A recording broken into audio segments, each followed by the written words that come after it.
And peace and blessings to you and your family, and welcome to another episode of At My Sister's House. Well, today I have the distinct honor of having my sister with us today, who is not just my sister, but she's also my student squad leader that I report to. I thank Allah for this sister because she comes full with so many talents and skills.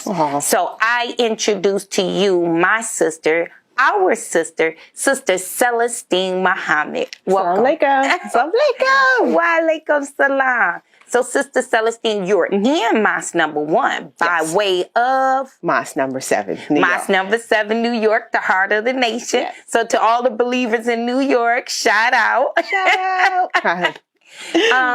What we're looking at today is a very serious subject, and it's packed with so much in it because you can look at so many angles of it. Not just from the defense, the protection, but there's a benefit physically to martial arts and its training. There's a benefit mentally, spiritually. So there's so many layers, if you will, to this subject, but we'll look at as much as we can in a short time. However, what I want to start with is, one, the type of martial arts and training that you are right now undertaking. Okay, so I am undertaking and have been and continue to do so VSK, United School of Survival, which is a form of Jiu-Jitsu, and it has other dynamics to it as well. So I was introduced to that about 17 years ago now. 17. Wow. That's how long I've been in the nation. Wow. So as soon as you came through the doors, this was a form of martial arts or defense taught to you? Yes, actually. It was offered. It wasn't like, oh, here you go, you have to take a part of this class. Right. It wasn't like that. So when I actually came into the mosque, I was told about a martial arts class that took place on Saturdays after MGD class. And I was like, yeah, okay, I may look into it. Wasn't all that interested at the beginning. And then was there a martial arts demonstration? No, there wasn't a demonstration. It was a class. It was a Saturday class that I went to. And I really got interested in it because, like growing up, right, you know, my mom had relationships, and some of those relationships wasn't healthy relationships, which ended up with, let's just say, what's this called?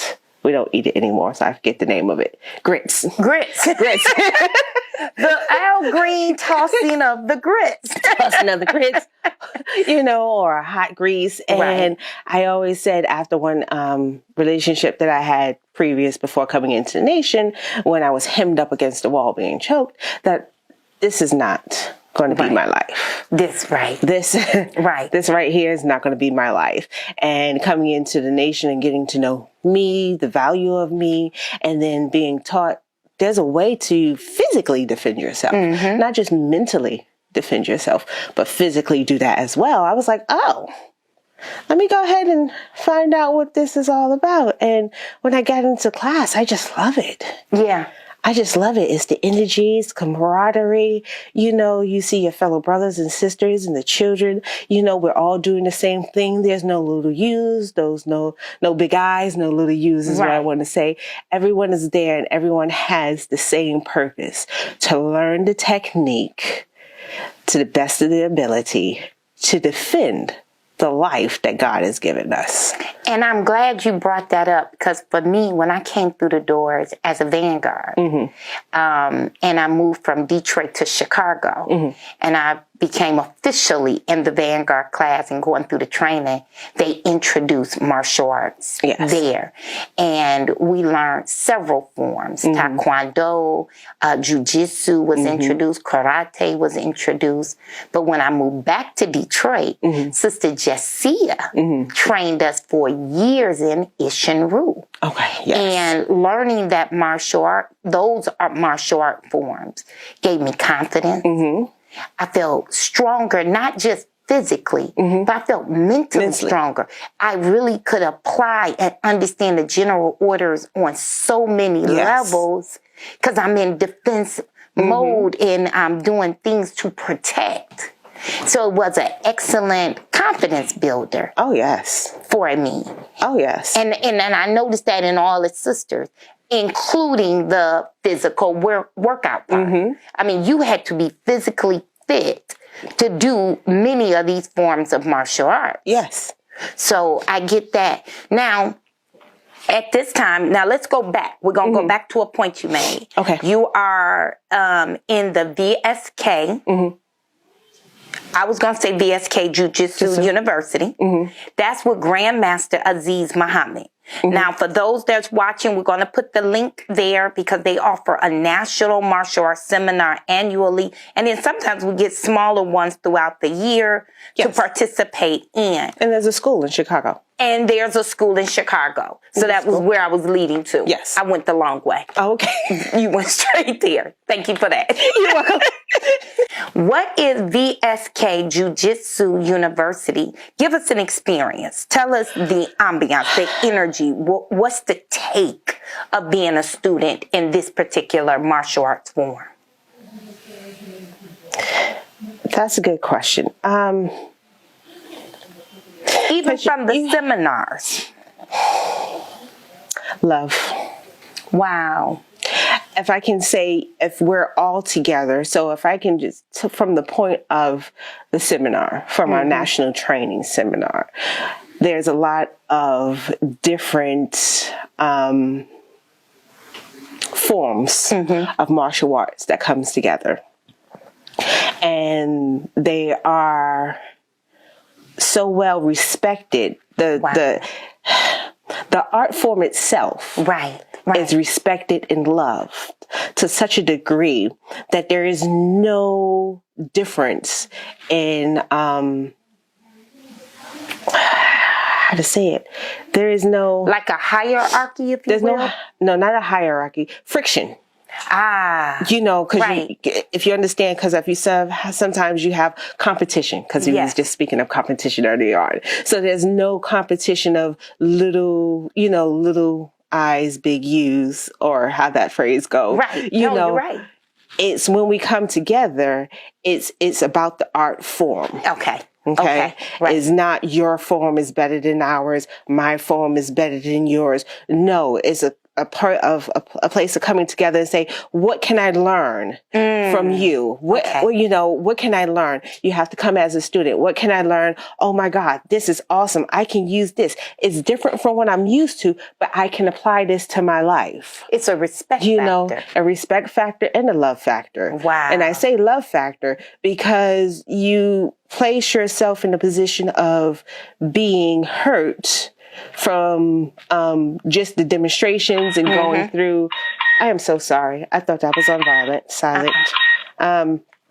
You put yourself in the position, of being hurt because not everyone has the discipline to do a technique that you're working with them on and restrain themselves from using full force. Right.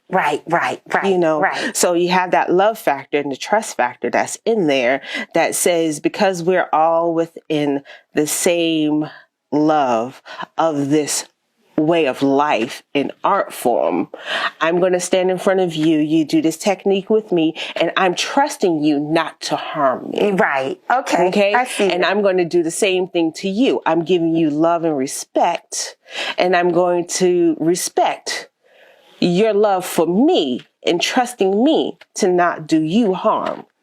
You know why this was so important to me? We're in a time where walking to your car. Oh, yes. We're in a time where just being out, if you're not especially mindful and watching everything around you at all times, you as a woman, people in general, but specifically to women, you can become the target of someone's malicious behavior or thought within minutes. Yes.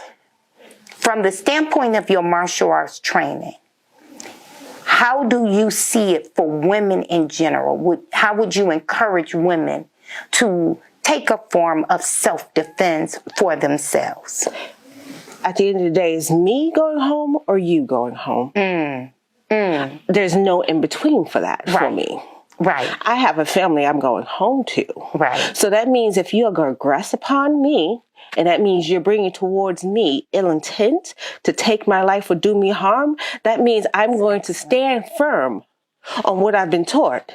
And either one of us is walking away, and I'm going to do my darnest to ensure that is me that's going home. Yes. You know, because I'm not placing myself in a position to do somebody harm or to place myself in a position of being harmed. Right. If I'm going out, I'm always making sure I'm aware of my surroundings. Yes. You know, who's standing in front of me? Yes. How close are you to me? Are you smiling? Are you upset? Are you looking at me too close? Right. Are you standing too close? How many people are you looking at as you looking at me? Exactly. You know, what is the car situation? Like, we in Detroit drive a lot. Right. So you don't have the opportunity, or I should say, it's kind of different from when you're in New York. Right. You know, because in New York, you're surrounded by people all the time. Can I say New York? It's the culture. New York? I don't know. Did I say it? So in New York, you go know, ahead. It's totally different. I love the East Coast slang. I just love that little dialect on it, but go ahead.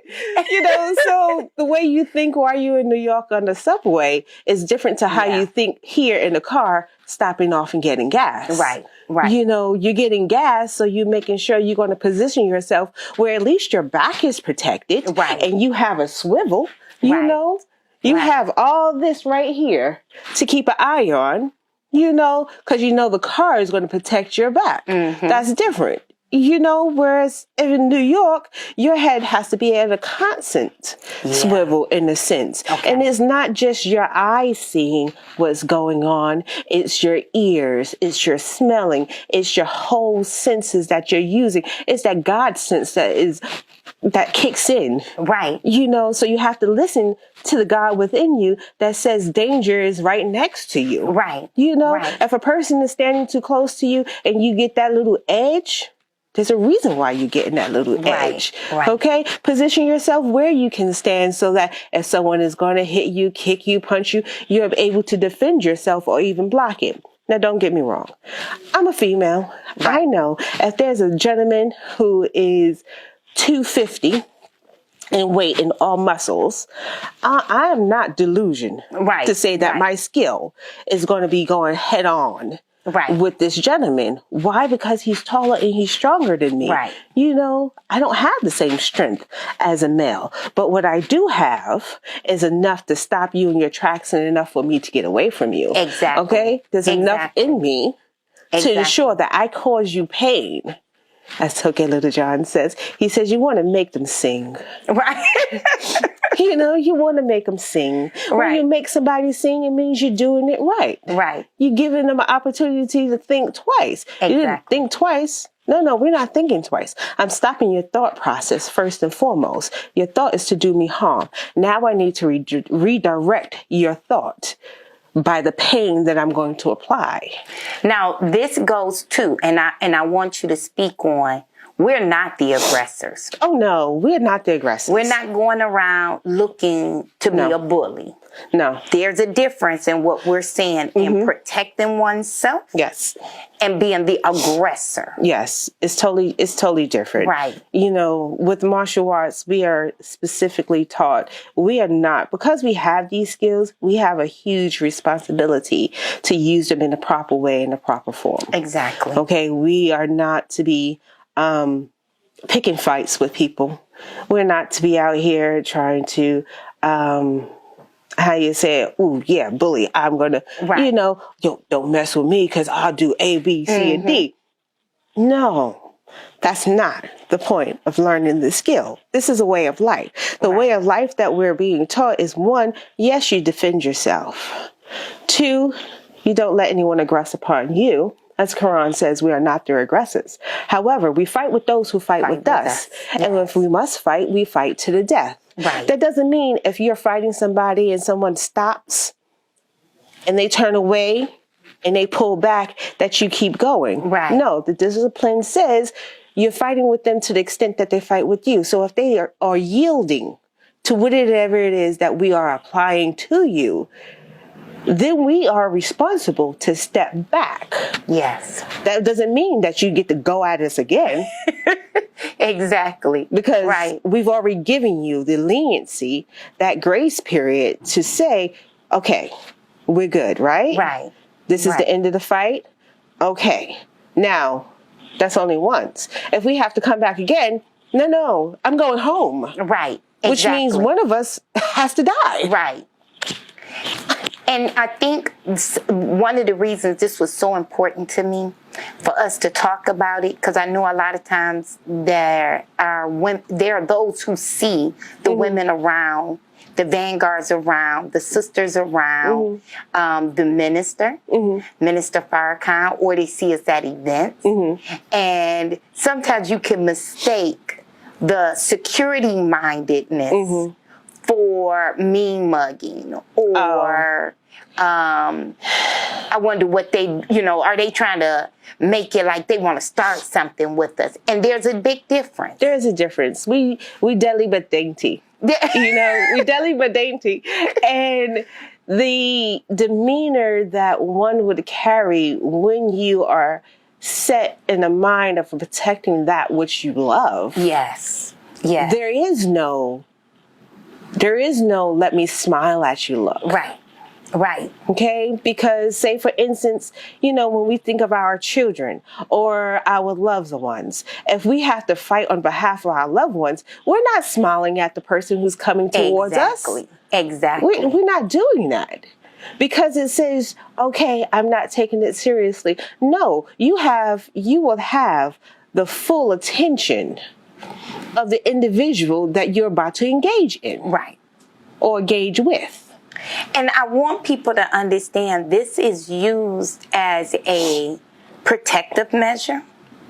This is for us to build the confidence as a sisterhood and as individuals, because Minister Farrakhan has spoke to us and have said that we have to protect our virtue. That's it, yeah.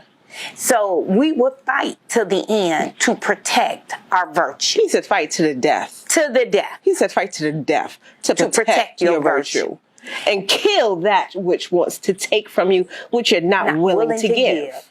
And with that said, knowing martial arts, understanding different forms, getting into a practice of, because I will say this, if you have never been in a form of martial arts or fighting or boxing, and that first hit you, it will take you out. It would, yeah. So the conditioning that comes from training, proper training, knowing how to protect and defend, and let's also add in getting our children involved. Oh, yes. So let's go into that, because your boys are also in the training of martial arts as well. They are. We're doing a class with Brother Hadari here in Detroit, because he has started his school, which is Black Karate Federation. So he has that school. Hopefully you'll be able to put that link in there. Yeah, we'll include that link. And it's very important for me. It's very important that we do get our children involved in a form of discipline of self-defense. And I'm going to say a way of life. Yes. Because if you go into it with the mindset, oh, I'm just going in to defend myself, you miss out, not lose, but you miss out on so much of the foundation of a martial arts setting. Because there's discipline, there's humility, there's learning, so there's a submission in there as well. There's teaching, there's grace, as in being grateful, to God. And mercy is in it. Yeah. Because you're merciful as you're asking and seeking mercy. Yes. So there's mercy in it. And there's definitely mercy in there. The skills that you learn in any setting of martial arts is one of discipline. Excellent. And humility. because I'm always tripping over that word, humility and discipline. Excellent. Why? Because first you have to discipline yourself. Yes. When you're disciplining yourself, you then be able to discipline that which is around you. Right. You can control your settings. Yes. You know, humility. I know, I do. It's a word that is always, some words get me, and that was one of them. That is one of them. That is something that I would say you have to learn because it's not in our nature. Right, right. You know, to be able to step back and look at a person, if you're working with someone who you don't know and they're really aggressive towards you, as in verbally aggressive, and then they start to get all in your face, and the mindset is, okay, and if your mindset is only that of, I'm going to hurt you, right, because you are in my face and you're being aggressive, then you can't see past that other person's hurt. Yes, ma'am. Yes, ma'am. To say, okay, this is not towards me personally. So is it something that I've done that have made them angry? Mm-hmm. So hold on, let me do the 8 steps of atonement first, you know, to find out what it is and see if I can atone this way. So as you're doing these things, you're actually breaking up a part of the aggression that's coming towards you. So now you have actually removed that aggression, which means now you're still in your mind, right, in a fighting. You're in the fighting stance, right? For you fighting mode. Right. You're still in fighting mode, but it's a different level of fighting. Right, right. Okay, because now we're assessing the situation. You know, because by law, because our hands are deadly weapons. Exactly. Exactly. The law states our hands are deadly weapons because we know a system that produces pain, right, and can and will take a life, right. You know, so we have to be mindful of this and make sure that it doesn't get to that stage. So let's de-escalate the situation before we escalate the situation. Exactly. Now, don't get me wrong. So you have a de-escalation and then you have straight up escalation. Right. Okay. Right. Straight up escalation is, yes, we're fighting. Right. This is the only scenario. This is the only scenario. We're not having a whole lot of conversation. The assessment is what I need to do to you to get you to either back off or to back down. Right. What can I need, or what do I need to do to you to ensure that I go home to my family? Yes. So when we're teaching our children this and we're teaching them at an early age, they understand, no, you cannot be the aggressor, which one removes you from being a bully. There you go. There you go. Yeah. So now you can't be out here bullying any other child, you know, because of what you know, because you're being taught not to be a bully. Yes. You're being taught to defend yourself from other bullies. Exactly. You know what I mean? Right. But you're also being taught, how can I manage this situation where it's not going to get to a point where we're going to have a fight? Let's communicate. So these skill sets that they have, that they're learning just from attending a martial arts class or a martial arts setting, is setting them up to be able to deal with conflict as they get older. Exactly. You know, because at the end of the day, you want to ensure that you handle God's people in the best of manners. Right.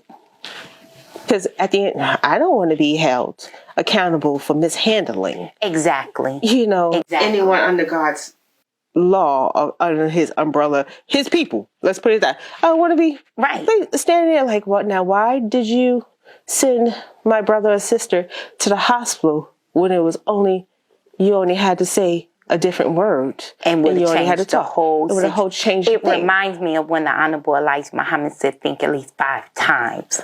And I know we say think 5 times before you speak, but it's even think 5 times before you act. Yes. And this is an excellent example of assessing the situation, de-escalating if that's what it calls for, or assessing what exactly is step number 2, step number 3, but giving it a moment to assess everything and using that logic, especially knowing I have the training behind me to move this to where you probably not even expecting.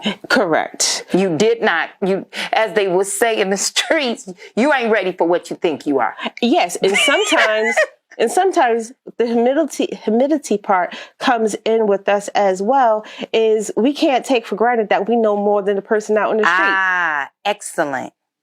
We can't walk that way. Yes. Because we don't know who we're going to come up against. That's true. Very good So one of the things is being mindful of your surroundings. Right. Means being mindful of who you're around, what you say, and how you carry yourself. That's excellent. So when you are in that mindset of being mindful, you're not going to place yourself in positions where you have to defend yourself. You're not going to place yourself in the positions where you are aggressive upon somebody else, or somebody is aggressive upon you, or, if you're interacting with an individual, you're treating them with the utmost respect. And I'm not saying that you're treating them with the utmost respect just because you're in the martial arts. No, you treat a person how you want to be treated. Period. Exactly. Period. Exactly. So if you go in with that, most of the conflict that we would probably run into is not there. Avoided. Yes, ma'am. Right. And our system, the whole nation, the Nation of Islam, martial arts that goes with it, our practice of our Islam is our way of life. You don't wake up in the morning talking about, oh, I'm not going to pray today. You don't wake up and go, oh, I'm not going to eat today. I'm not going to breathe today. You have to eat. Right. You have to breathe. You need to talk to God.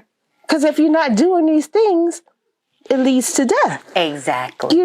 So when you have a mindset of being in the martial arts setting, and I'm using martial arts because it's different forms. We're not just talking about one form alone. We're talking about a multitude of forms.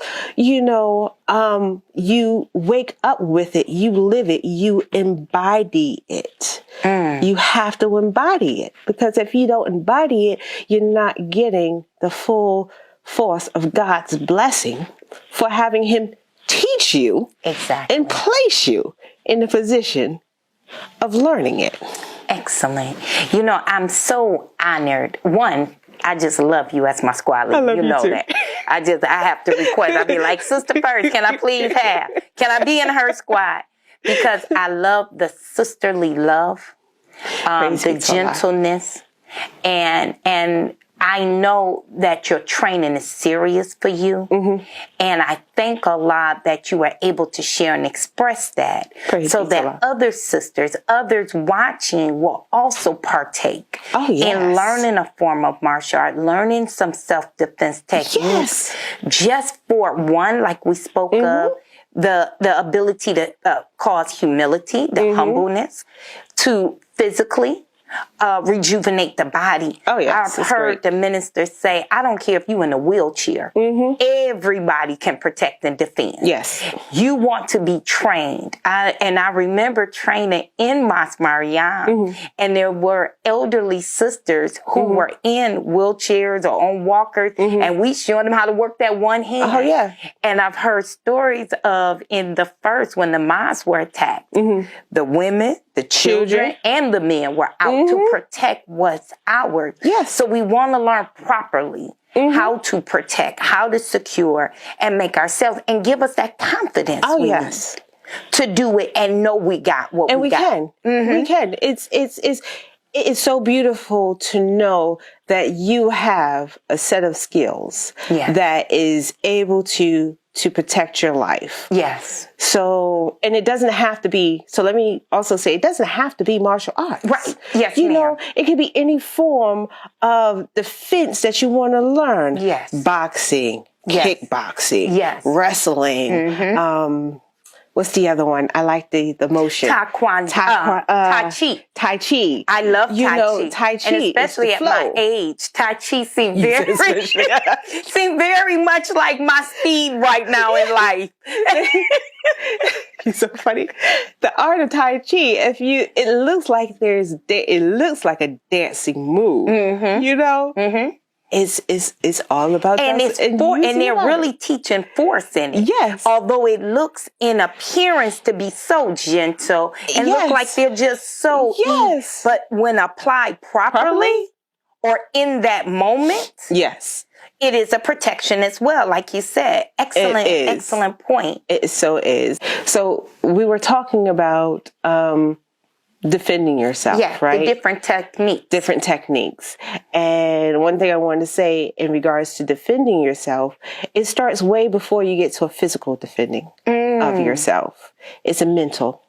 Excellent. It's a mental stage that you are. So when you leave your house, your mind has to be on a higher level, for lack of a better word, a higher level of security for you. Okay. You're on alert. So you're on alert. Right.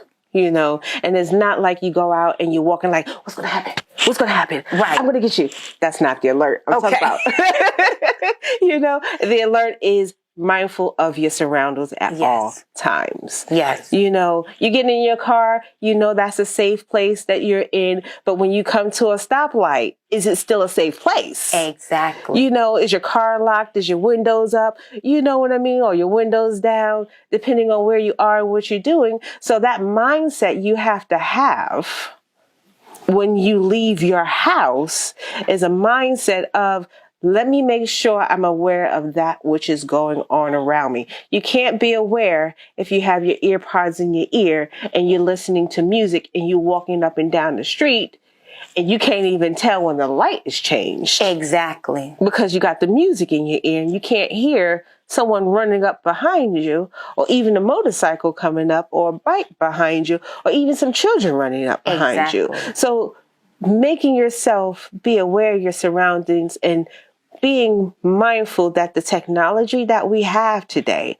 does not always have to be in your ear or on your phone. How mindful can you be if you're Facebooking somebody and you're walking down the street? Exactly. Because your focus is on your phone. Exactly. Your focus is not on your surrounding.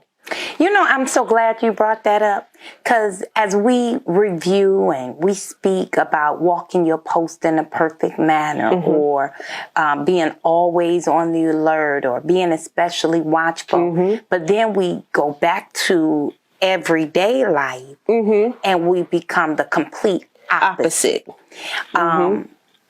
Just the smallest details. I don't stop to get gas at night. That just don't have, I mean, I seldomly get gas. My husband does. But when I have to stop. It's during the day. It's not going to be at night. I don't stop if I'm by myself. If I can prevent it and have one of the children with me, I do.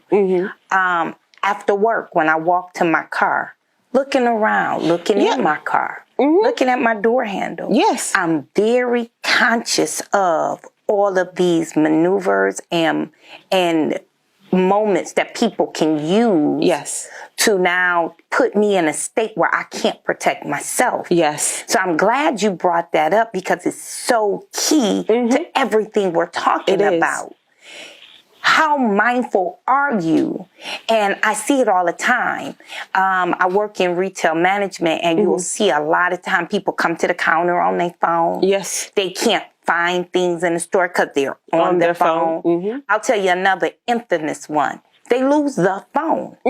They're walking around talking. They sit it down, start doing other things and walk away from it because we're not conscious. Yes. So I'm glad you brought that up about being mentally security conscious. Yes. And not just for yourself, but for your children as well. Exactly. Because, like my children, they're teenagers. They're teenagers right now. And still to this day, my thing is either you walk next to me or you walk in front of me. Exactly.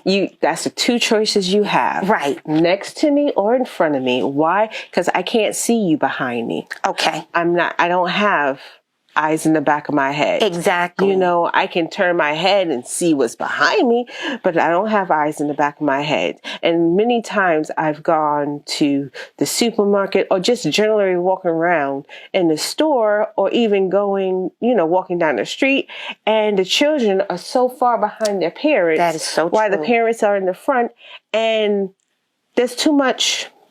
We're going missing. Yeah. Okay. There's too much of that Because we're not on our post. And we're not. The lady came in the store the other day, and the child had to be under 2. Mm-hmm. And she's in the area looking at herself so strong in the mirror. The child has literally walked to the door. Now, it got all the way to the door, and another customer, not knowing who the child was with, opens and holds the door open. Oh, wow. So now the 2-year-old is in the vestibule, headed out the door. And I just conscious like, that lady didn't come with that child. Who is the child with?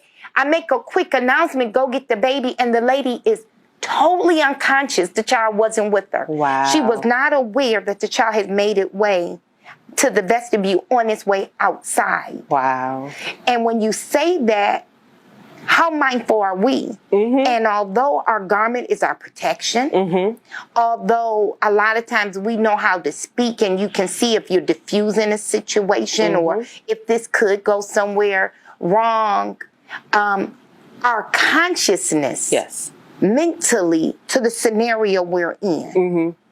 are we aware of our surroundings? Yeah, we have to make ourselves aware. Yes. It's a conscious effort to make yourself aware of your surroundings. You get out the car at Walmart, stop, close, lock the car. Did you lock the car? Yes, the car is locked. What cars are near me? Is there a truck near me? How big that truck is? Okay, how many people are walking near me? Cool, that's not that too many people. What car is about to reverse in front of me? Anyone signaling? Who's getting in that car? Is there a person behind me driving? Okay, cool. How many people are behind me walking? Exactly. How many people are going to be next to me when I get in and when I come out? How many bags do I have in my hand? And I hold it in my dominant hand? I'm holding it in my weak hand. As I go through the door, how many people are on the left and the right of me? How many people are coming towards me? When I walk out, are there cars coming to the left or the right? How many people are coming towards me? How many people are still behind me? How many cars are parked but next to me? Which cars move? Is there a truck next to me? Right. Oh, there's no truck next to me. I can open up my car, put it in, put my stuff in the car. Exactly. Who's behind me? Exactly. Who's next to me? You know, who's sitting in their car on their phone as I walk past that car? Right. 2 doors, 3 cars down, there's a person who's talking in their car. They don't look like they're moving. Oh, do they work there? They're wearing a uniform. They must be on their break. Okay, the white guy over here. Okay, he's moving too fast. Right. Why is he moving too fast? Exactly. Okay, I'm sorry. That's my scenario but as that's I'm perfect. Coming in and out of a Walmart. You know how you see on, and I'm going to go back. So those who don't know what this is, I'm aging myself. But remember on the $6 Million Man, he had Bionic, and he would hear, it's the same thing. We have to be so conscious because this is our lives. Yes. And you don't, as you have stated before, you don't get another one. So this one has to be taken so seriously. Mm-hmm. And we have to be so on alert. And especially when we're moving as our family. Mm-hmm. You know, moving with our children. Yes. So I thank you for that, You are sis. so welcome. I'm so grateful for you being on today. Oh, praise I am so honored you took the time. I know you headed to the martial arts school now. And I thank you. I thank you. I thank you. And before we close out, do you have any closing words? Yes. Take that life that you have, that God has given you serious, because you only have one. Yes. You don't have another. Protect it at all costs. There you go. So with that, we will be dropping the link for the VSK Jiu-Jitsu University. For those of you in the Detroit area, Brother Hadari Muhammad's Martial Arts School will include that as well. And again, take care, be alert, be on the watch. Thank you. Have a wonderful evening. Assalamu alaikum, family. Wa alaikum salam. Oh, I give you the greeting. Now, my sisters, you don't let no man take from you what you don't wish to give. Now you have to fight for your dignity. Don't let no man, I don't care if he put a gun to your head. He wants from you what you don't want to give. Kill him. Kill him. But say, Allahu Akbar. And then strike with that power. And I guarantee you, his knees will buckle. Yes.